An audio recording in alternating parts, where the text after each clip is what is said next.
Welcome back dear students, I am Raju Yadav. आज हमारा topic है हार्मोन्स। और आप सभी को पता है कि हार्मोन्स और एंजाइम्स दोनों ही प्रोटीन नेचर के होते हैं, यानी कि दोनों की ही अगर हम बात करें तो दोनों ही अमाइनो एसिड के क्रम से बने होते हैं। हार्मोन्स आज हम अपने इस टॉपिक में आपको तीन तरह के बताएंगे। सबसे पहले हम आपको स्टेरॉयड हार्मोन्स बताएंगे, और सेकेंड स्टेज में हम आपको पेप्टाइड हार्मोन्स बताएंगे, और थर्ड स्टेज में हम आपको एनिमल हार्मोन्स के बारे में बताएंगे। प्यारे विद्यार्थियों, तीनों ही हार्मोन्स डिफरेंट हैं, अलग अलग हैं, इनके ओरिजिन अलग हैं और इनके फंक्शन अलग हैं। सबसे पहले हम बात करेंगे एंड्रोजन टेस्टोस्टेरोन हार्मोन्स। ये कहीं ना कहीं टेस्टीज यानी कि जिसे हिंदी में ब्रसड़ कहते हैं, ये आपको वहां देखने को मिलेगा। आपको पता है कि एब्डोमिनल रीजन के नीचे की तरफ मेल में एक पाउच होता है जिसमें दो टेस्टीज होती हैं, और इन टेस्टीज के अंदर हार्मोन्स का सेक्रीशन होता है। और ये क्या करता है? ये control and development of male sex organs, male के सेक्स ऑर्गन्स को कंट्रोल करता है। आप सभी जानते हैं कि कोई भी मेल चाइल्ड जो होता है कहीं ना कहीं 11-12 की एज में आते ही उसके जो ऑर्गन्स हैं वो एक्टिव हो जाते हैं।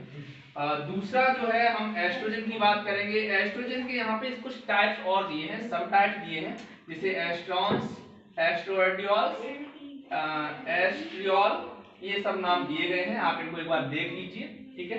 जूम करके दिखा दीजिए बेटा एक बार। ये नहीं, पास आके दिखा दो, वैसे जूम मत करो, पास आके दिखा दो।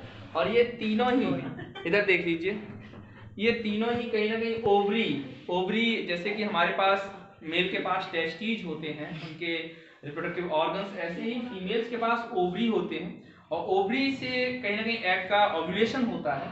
तो यहाँ पर इस हार्मोन्स का जो फंक्शन रहेगा वो फीमेल सेक्स ऑर्गन्स का क्या करेंगे, यहाँ पे डेवलपमेंट एंड कंट्रोल, यानी कि यहाँ पर कंट्रोल और डेवलपमेंट देखने को मिलेगा आपको, ठीक है डियर स्टूडेंट्स?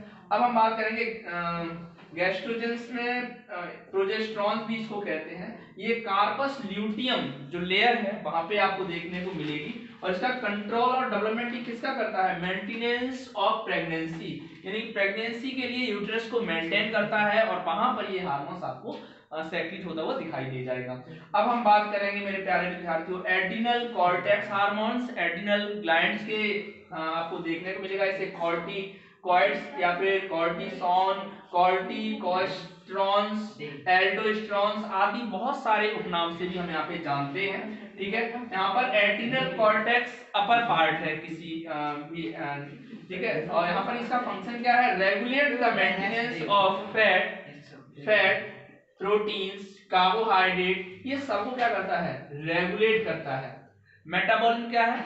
इसकी रिएक्शंस, बॉडी की जो बायोकेमिकल रिएक्शंस होती हैं, हमने एनाबॉलिज्म और कैटाबॉलिज्म दो तरह की रिएक्शंस आपको बता दी थी पहले से, ठीक है? Control the balance of water, ये वाटर और मिनरल्स का बॉडी में एक तरह से कंट्रोल करता है। हमारी बॉडी में वाटर्स का और मिनरल्स का एक तरह से किस तरह से कंट्रोल करके केमिकल रिएक्शन में इसका पार्टिसिपेट सुनिश्चित किया जा सके, इसके बारे में भी इसकी एक महत्वपूर्ण भूमिका रहती है। अब हम बात करेंगे पेप्टाइड हार्मोन्स की। तो पेप्टाइड हार्मोन्स में आप ऑक्सीटोसिन, वैसोप्रेसिन, एंजियोटेंसिन, इंसुलिन, ये चारों ही पेप्टाइड हार्मोन्स हैं। और इनका अगर ओरिजिन की बात करें तो ऑक्सीटोसिन पोस्टीरियर पिट्यूटरी ग्लैंड, वहीं वैसोप्रेसिन एंटीरियर पिट्यूटरी ग्लैंड, और angiotensin blood plasma of persons with high blood pressure यहाँ पे जो है देखने को मिलेगा। इंसुलिन तो आप जानते हैं, इंसुलिन जो है आपकी अग्नाशय यानी कि पैंक्रियास से सेक्रेटेड होता है, ठीक है? जो कहीं ना कहीं आप डायबिटीज के केस में आप इंसुलिन के बारे में पहले पढ़ चुके हैं। जब मैंने आपको डायबिटीज पढ़ाया था तो मैंने आपको बताया था कि इंसुलिन किस तरह से की तरह कार्य करता है, चाबी की तरह कार्य करता है, ठीक है? अब हम यहाँ पर जो है, और इसका काम क्या है?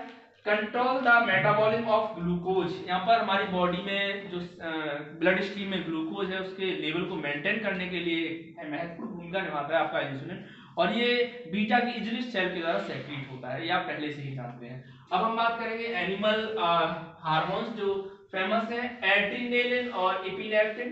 कहीं ना कहीं एड्रिनल मेडुला में आपको देखने को मिलेगा। थायरॉक्सिन जो है यहाँ पर थायराइड ग्लैंड में देखने को मिलेगा।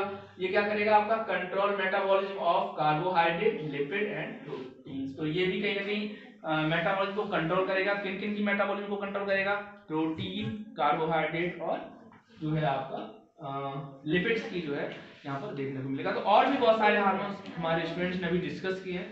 तो साथियों मैं आप सभी से अनुरोध करना चाहूँगा, अगर आपको ये वीडियो अच्छा लगा है तो आप प्लीज़ इसको शेयर कीजिएगा, चैनल को सब्सक्राइब कर लीजिएगा, और अगर वीडियो अच्छी लगे तो लाइक जरूर कर दीजिएगा। आपको इसी तरह के एक नए टॉपिक के साथ हम अगली वीडियो देने